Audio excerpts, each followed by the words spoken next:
같이 말씀 볼게요. 말씀은 우리 마태복음 말씀입니다. 1장 18절부터 25절까지.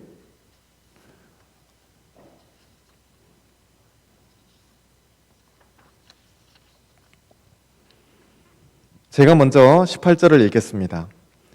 예수 그리스도의 나심은 이러하니라.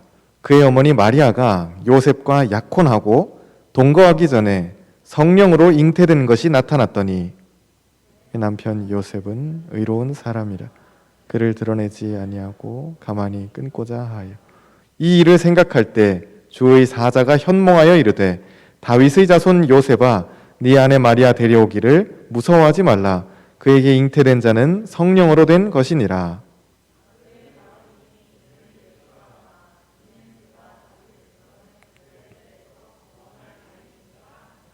이 모든 일이 된 것은 주께서 선지자로 하신 말씀을 이루려 하심이니 이르시되 아들을 낳을 것이요 그의 이름은 임마누엘이라 하리라 하셨으니 이를 번역한즉 하나님이 우리와 함께 계시다 하며 요셉이 잠에서 깨어 일어나 주의 사자의 분부대로 행하여 그의 아내를 데려왔으나 아들을 낳기까지 동침하지 아니하더니 나음의 이름을 예수라 하니라. 아멘. 네, 우리 현장에서 예배를 돕는 우리 형제 자매들 그리고 가정에서 함께 예배드리는 우리 모든 청년들에게 동일한 하나님의 은혜가 있기를 바랍니다. 우리 대강절을 보내고 있습니다. 둘째 주일, 이제 셋째 주일 계속해서 가고 있는데 우리 좌우에 있는 형제 자매들을 그리고 가정에서 예배드리시는 분들은 함께 있는 우리 가족들을 이렇게 축복했으면 좋겠습니다. 예수님께서 당신에게 오십니다. 다시 한번 해볼까요? 예수님께서 당신을 위해 오십니다. 아멘. 네, 대강절 혹은 대림절이라고도 하는 우리가 지금 보내고 있는 이 주간은 예수님께서 사람으로 이 땅에 오신 것을 기억하고 또 기념하는 기간입니다. 동시에 그것으로 끝나는 것이 아니라 주님께서 이 땅에 다시 오실 것을 기다리고 또 감사하는 주님을 간절히 기다리는 그 시간인 것입니다. 마태복음 1장을 시작할 때 예수 그리스도의 계보라고 우리가 지금 읽었던 개역 개정 성경에서는 계보라고 번역했는데 예전의 성경에서는 아브라함과 다윗의 자손 예수 그리스도의 세계라고 그렇게 번역했습니다. 마태복음 1장을 시작할 때에는 이 개념을 알고 가셔야 합니다. 예수 그리스도의 세계라 그래서 우리는 월드를 생각을 쉽게 하는데 그분의 이 월드라기보다는 족보입니다. 굉장히 이 계통을 이어서 왕가의 계통, 예수님이 왕가의 후손으로 오신다는 것을 명확하게 드러내기 위해서 누구의 아들은 누구, 누구의 아들은 누구, 누구의 아들은 누구. 그래서 세계라는 단어 자체가 월드라기보다는 어떤 한 연대기라고 보시면 될 것 같습니다. 그런데 이 계보에 해당되는 단어가 세계라고 우리말 성경에서 처음에 그렇게 번역됐지만은 영적인 의미를 가지는 것이 아브라함과 다윗의 자손 예수 그리스도의 세계입니다 라고 할 때 그것은 족보입니다 라고 이야기하는 것이지만은 동시에 주님께서 새로운 세계를 여십니다 라고 선언하는 그 마태의 선언이기도 하다는 것입니다. 세계가 있으려면은 만드는 사람이 있어야 되고 만드는 행위가 있어야겠죠. 우리가 하다못해 무슨 놀이동산을 하나 만든다 하더라도 그 놀이동산을 만드는 사람이 있어야 되고 주체가 있어야 되고 만들 거리들이 있어야 됩니다. 아무것도 없이 그냥 만들 수는 없겠죠. 그런데 주님께서 이 땅을 처음 창조하시고 그리고 이 창조된 세계가 죄로 인해서 타락하고 더럽혀졌을 때 다시 주님께서 새로운 창조를 하신다라는 겁니다. 하나님께서 창조하시는데 그의 아들 누구를 통해서 창조하신다? 예수 그리스도를 통해서 세상 가운데 그리고 저와 여러분의 삶 가운데 새 일을 창조하신다는 그 마태의 선언이 이제 1장 1절 아브라함과 다윗의 자손 예수 그리스도의 계보입니다. 예전 성경에서는 예수 그리스도의 세계입니다 라고 그렇게 번역되고 있는 것입니다. 그래서 우리가 이 말씀을 그냥 믿음으로 받아들이면 돼요. 예수님께서 우리에게 새로운 일을 하세요. 나와 여러분의, 저와 여러분의 월드가 있죠. 어떤 가정이 있고 학교가 있고 직장이 있습니다. 다 여러분의 월드예요. 직장 가시면 여러분의 책상 위가 여러분의 월드겠죠. 혹은 학교 갔을 때 여러분의 이 책상 위가, 혹은 학원에 갔을 때, 여러분이 공부할 때, 누군가와 만날 때 다 월드가 있습니다. 그런데 그 세계는 주님께서 오셔서 새롭게 창조하시는 그 세상이 되는 것입니다. 성령으로 새롭게 하십니다. 마리아가 오늘 말씀에서 아이 예수를 가졌을 때 그 일이 성령으로 되었다는 것은 새 창조가 어떠한 원리로, 어떤 능력으로 이루어지는지를 확연하게 그 원리를 보여주는 것입니다. 하나님, 내 안에 새로운 일을 행해주세요라고 우리가 이야기하지만은, 말은 많이 하지만, 그럼 어떻게 새로운 일을 창조하실까라고 할 때 마태복음에서 저자 마태는 그 일은 성령으로 되는 것입니다 라고 그렇게 이야기합니다. 처녀인 마리아가 아기를 가졌을 때 그것이 이성적으로, 논리적으로 말이 안 되는 이야기예요. 그런데 그 앞에 이 말이 하나 더 붙습니다. 인간의 이성으로, 인간의 논리로 이해가 안 되는 일이죠. 그런데 성령께서 일하실 때 가능합니다. 내 삶에서도 남자를 모르는 여인이 아이를 가지는 것처럼 말도 안 되는 이야기인데, 나는 도저히 내 힘으로 어떤 새로운 생명을 만들 수 없어요. 내가 내 능력으로 누구를 살릴 수 없어요.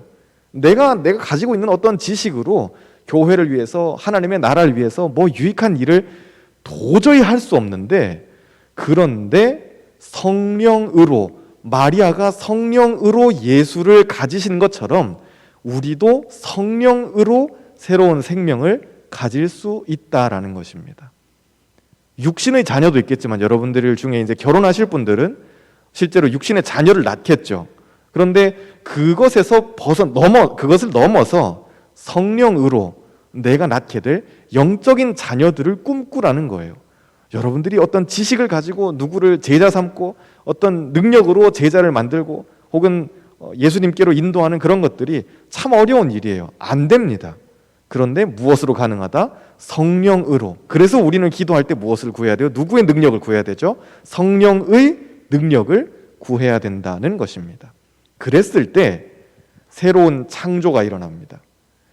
족보는 보통 보면 마태복음 1장에 족보가 이렇게 쭉 나오지만은 족보는 누구의 아들, 누구의 아들, 누구의 아들, 누구의 아들입니다. 이렇게 쭉 가는데, 지금 이 마태의 족보는 독특하게도 아들의 어떻게 보면 우리 집안에서 제일 막내예요. 예수는 제일 마지막에 나오는 사람이에요. 예수님 누구 아들을 낳은 게 아니에요. 제일 마지막에 나오는 예수님인데 그 예수님을 족보에 가장 먼저 넣는다는 겁니다. 그것을 기억하셔야 돼요. 그래서 이 족보는 아브라함의 족보도 아니고 무슨 다윗의 족보도 아니고 누구의 족보예요? 예수님을 위한 족보입니다.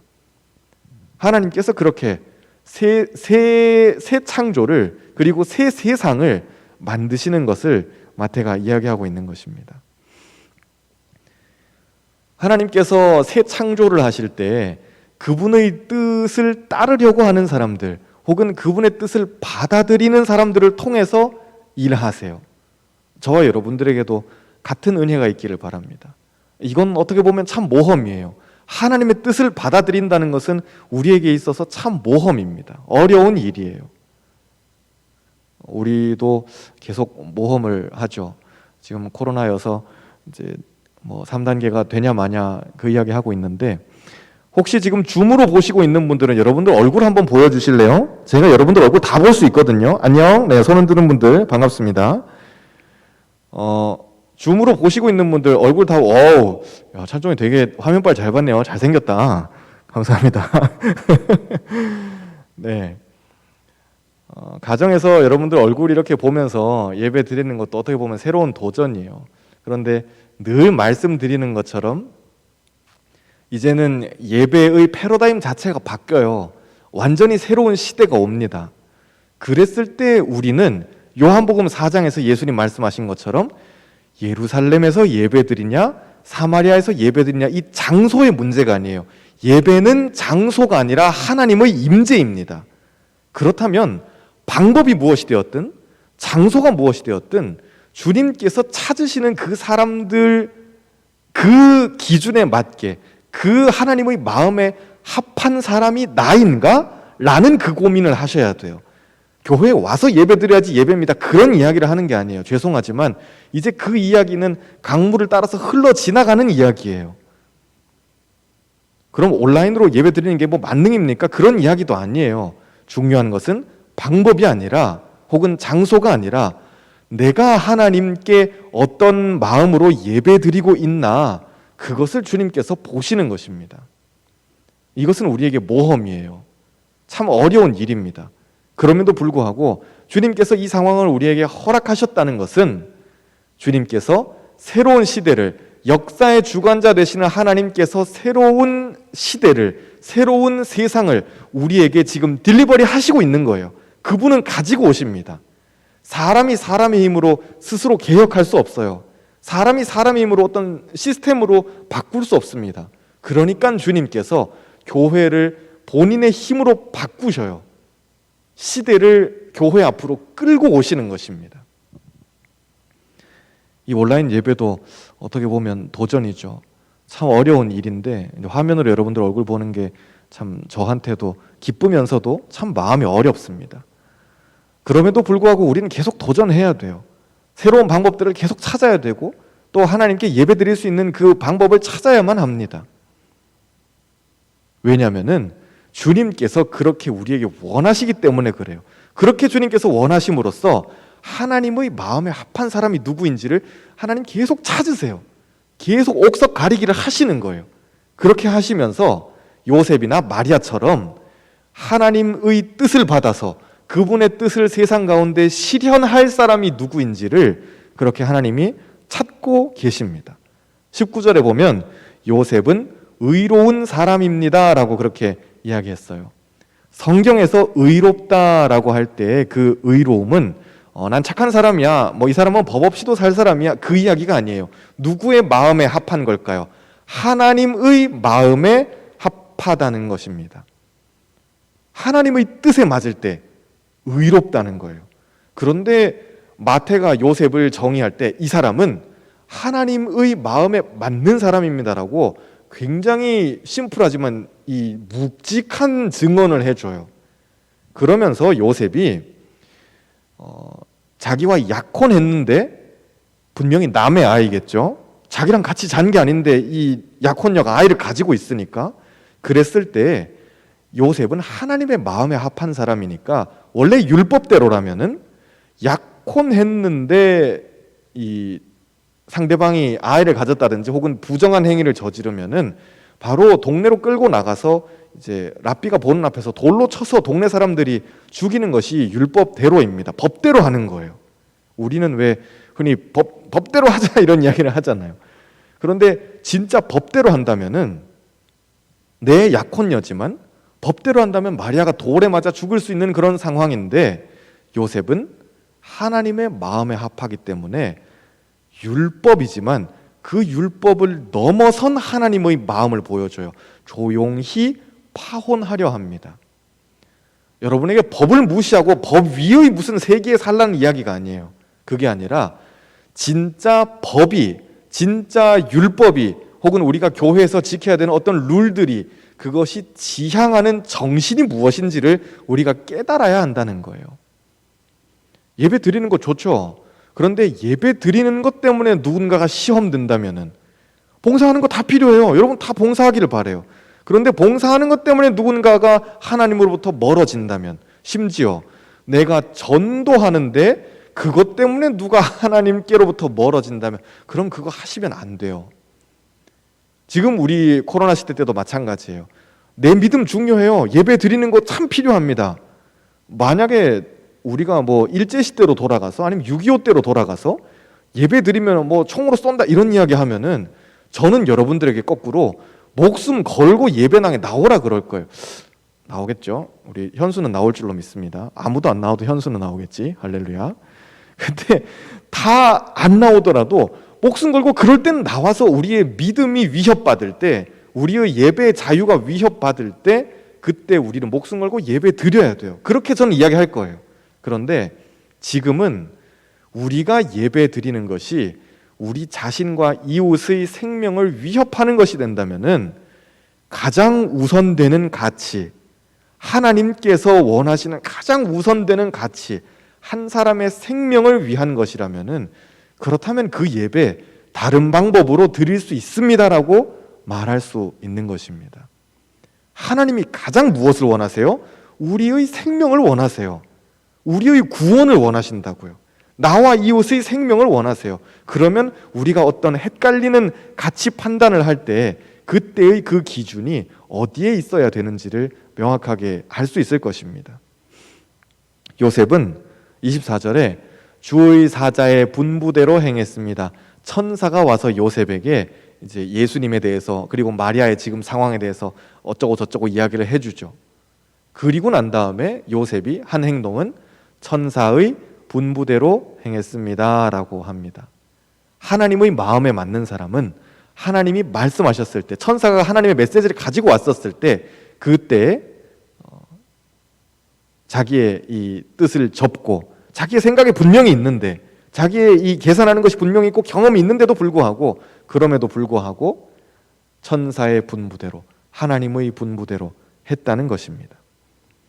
그래서 이 구절이 요셉이 하나님 앞에서 의롭다고 인정받은 그 구절이죠. 왜 요셉이 인정받을까요? 하나님의 뜻대로 했기 때문에 그렇다는 것입니다. 23절을 보면은 오늘 말씀의 핵심인데요. 우리 23절 말씀을 같이 한번 찾아보겠습니다. 찾아서 읽어보도록 할게요. 화면은 없습니다. 23절 말씀, 보라 처녀가 잉태하여, 시작. 보라 처녀가 잉태하여 아들을 낳을 것이요 그의 이름은 임마누엘이라 하리라 하셨으니 이를 번역한즉 하나님이 우리와 함께 계시다 함이라. 아멘. 이 말씀은 구약의 이사야 7장에 이사야가 예언한 그 구절입니다. 많은 분들이 이제 이 부분을 예수님, 다시 이 세상에 오실 구원자, 메시아, 예수님의 이야기를 하는 구절이라고 그렇게 이야기를 하죠. 구약 성경에 약속된 메시아입니다. 예수님이 이 땅에 오실 때 우발적으로 오신 게 아니에요. 급하게 오신 게 아니에요. 이사야는 예수님 오시기 700년 전의 사람이거든요. 하나님이 얼마나 주도 면밀하게 준비하셨는지, 인간의 구원을 위해서, 그분의 사랑을 증명하기 위해서 얼마나 주도 면밀하게 준비하셨는지를 우리가 알 수 있는 부분입니다.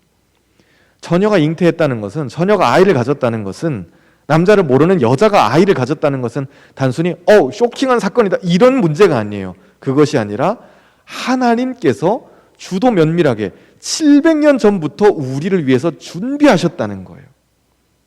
저를 따라 한번 해보겠습니다. 가정에서 예배 드시는 분들도 같이 따라 해볼게요. 사랑은 준비하는 것입니다. 아멘. 사랑은 그래서 준비해요.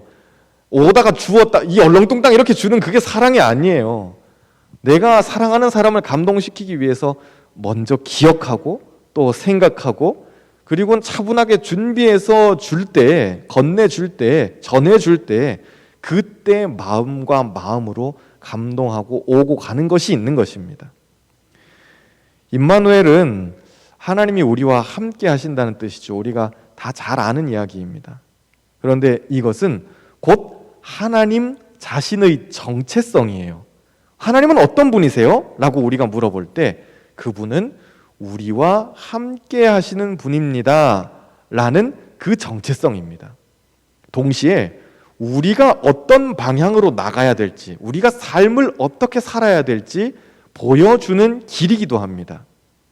하나님이 이런 분이시구나 라는 것을 우리가 말씀에서 깨달으면은 동시에 큐티하는 방법이에요. 하나님이 이런 분이세요. 말씀 가운데 보이세요. 그분은 우리와 함께 하시는 분이구나 보이면은 그 다음 나로 연결시켜서 나는 그럼 어떻게 살고 있지?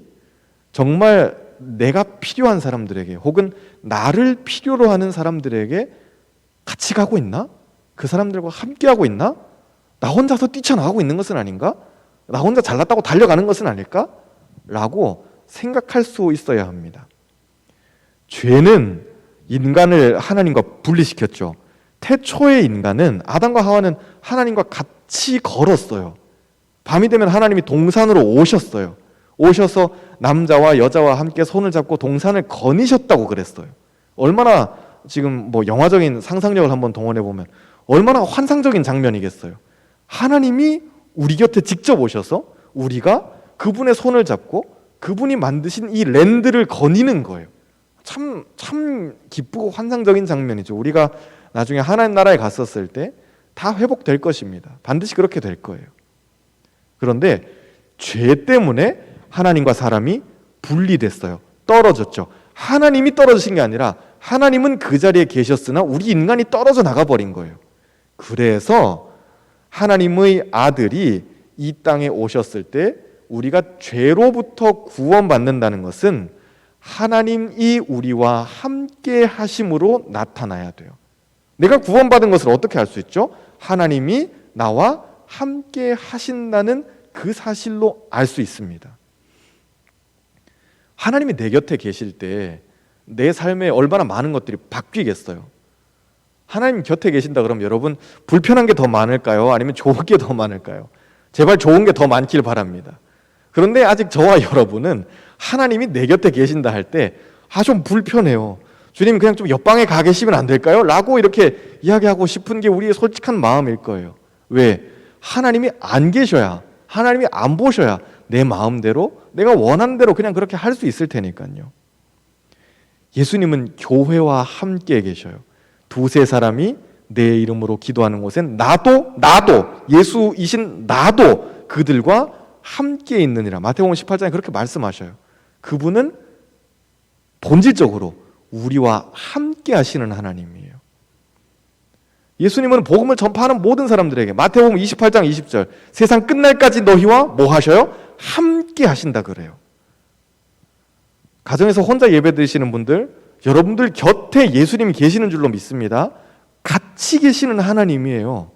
예수님이 곁에 계신다 그랬을 때 그것이 여러분에게 호러물이 되지 않기를 바라요. 누가 낯선 사람이, 보통 공포는 그렇죠. 공포는 낯설면서부터 와요. 무슨 이 무서운 영화나 이렇게 뭐 유령이 나오는 그런 거 보면, 괴물이 나오거나 그런 거 보면은 낯선 거잖아요. 친숙한 곰인형이 나와가지고는 으앙 무섭지라고 해도 우린 곰인형을 보고 아무도 무서워하지 않아요. 친숙하니까. 그런데 낯선 무엇인가가 낯선 장소에서 튀어나와서 나를 공격한다면 그것은 우리에게 공포가 되겠죠. 여러분에게 예수님은 낯선 존재인가요?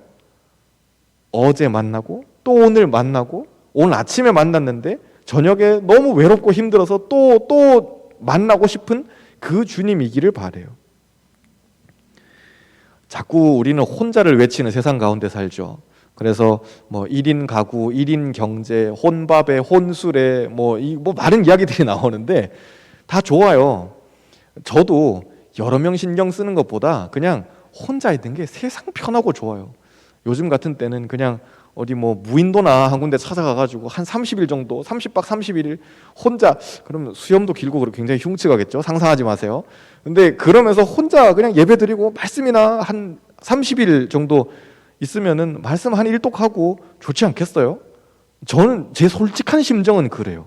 그냥 청년부도 뭐 알아서 저기 신임 회장이 알아서 잘 하겠지, 알아서 예배 드리라 그러고, 그리고 다 그만두고 혼자 무인도에 있으면 정말 세상 편하고 좋을 거예요. 그런데 하나님의 본질적인 정체성이 함께 하시는 거예요. 인간은 혼자 있으면 안 돼요. 왜일까요? 저도 그렇고 여러분도 그렇고 다 혼자 있기를 원하죠. 혼자 있을 때 제일 편해요. 어머 목사님 저희는 둘이 같이 있을 때 더 좋아요. 두고 봐라. 이제 그렇게 되나 안 되나. 시간이 지나면은 그냥 혼자 있는 게 좋아요. 사람은 죄인이기 때문에 자꾸 혼자 있고 싶어 하거든요. 드러내면 드러낼수록, 내가 심지어 가장 사랑하는 사람이라 하더라도 내 바닥을 보여주면 보여줄수록 그 퍼낼 때 좋은 것들이 나올까요? 풀면 풀수록 더 이상한 것들이 나올까요? 풀면 풀수록 더 이상한 것들이 나올 수밖에 없어요. 나는 본질적으로 죄인이거든요. 그런데 그 본질적으로 죄인인 나의 모습을 나는 알아요. 그래서 같이 있고 싶지 않은 거예요. 혼밥이 편한 거고 혼술이 편한 거고, 그냥 혼자 살면서 혼자 퇴근해가지고 혼자 맥주 마시면서 혼자 음악 듣는 그것이 그냥 편하고 좋은 거예요. 심지어 우리 그리스도인들도 마찬가지예요. 그런데 하나님 원하시는 대로, 내가 혼자 있을 때 하나님 원하시는 대로 사는지 아닌지를 보시면, 아, 하나님이 같이 있으라고 하신 이유를 우리는 알 수 있어요. 혼자 있으면 쉽게 죄 지어요. 혼자 있잖아요. 내 마음대로 해버려요. 사람이 독처하는 것이, 창세기 3장, 사람이 독처하는 것이 여호와 보시기에 좋지 않다 그랬어요. 이것은 무슨 독신이면 안 좋습니다, 그런 이야기가 아니에요. 독신이어도, 제가 늘 말씀드렸죠, 독신이어도 누구와 같이? 예수님과 같이예요. 저는 여러분의 결혼을 지지해요. 제발 여러분 믿음으로 결혼하셨으면 좋겠어요. 저는 여러분의 독신도 지지해요. 독신으로 사실 분들 결단하시고 주님과 함께 사셨으면 좋겠어요. 그런데 중요한 것은 내가 예수님과 함께 결혼하냐는 거죠. 나와 내 아내의 침실에 예수님을 초대할 수 있느냐는 거예요. 독신으로 사시는 분들, 여러분의 자취방에 예수님을 초대할 수 있느냐는 거죠. 뭐 그런 농담들을 하죠. 결혼은 뭐예요? 라고 이렇게 결혼 안 한 사람들이 결혼한 사람들한테 물어보면, 여친이 집에 왔어. 너무 재밌게 잘 놀았는데 여친이 집에 안 가. 뭐 이런 느낌인 거예요. 좀 갔으면 좋겠는데, 그냥 남자들의 마음은 여자친구가 와가지고는 뭐 자취방에서 재밌게 놀고 다 좋은데, 아니 저녁이 되면 집에 가야지. 내가 하고 싶은 게임도 좀 하고 뭐 나 나름대로 시간을 좀 가질 텐데 왜 여친이 집에 안 가지? 이게 대부분 남자들의, 결혼했는데도 불구하고 대부분 남자들의 솔직한 마음이거든요. 남자는 정말 혼자 있고 싶어요.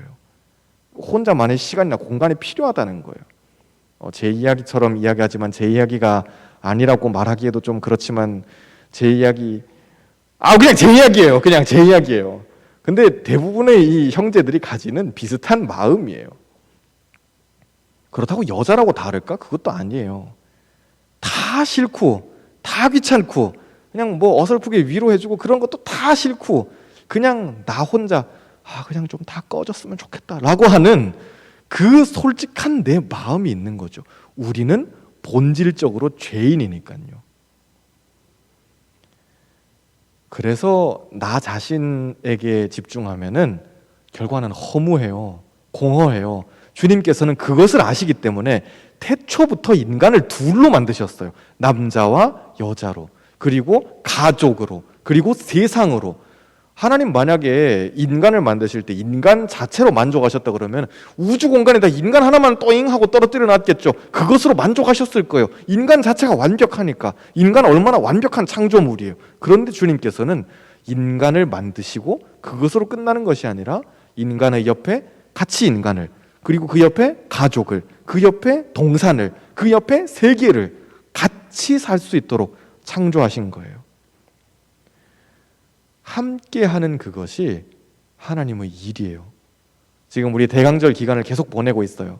그런데 저는 여러분들이 이 시점에 그래도 1년에 한 번 오는 대강절인데 이 5주 동안은 좀 생각해 보셨으면 좋겠어요. 나는 정말 임마누엘의 삶을 살고 있을까? 나와 함께 하시는 그 하나님처럼, 자격 없는 나에게 오신 하나님처럼 나는 내가 필요로 하는 사람들, 혹은 나를 필요로 하는 사람들, 내가 가야 할 그곳으로 가고 있을까를 생각해 보시라는 거예요. 무슨 나를 필요로 하는 사람들, 그러니까 되게 막 가난하고 뭐 어디 유니세프 광고 나온 그런 데 가시라는 게 아니에요.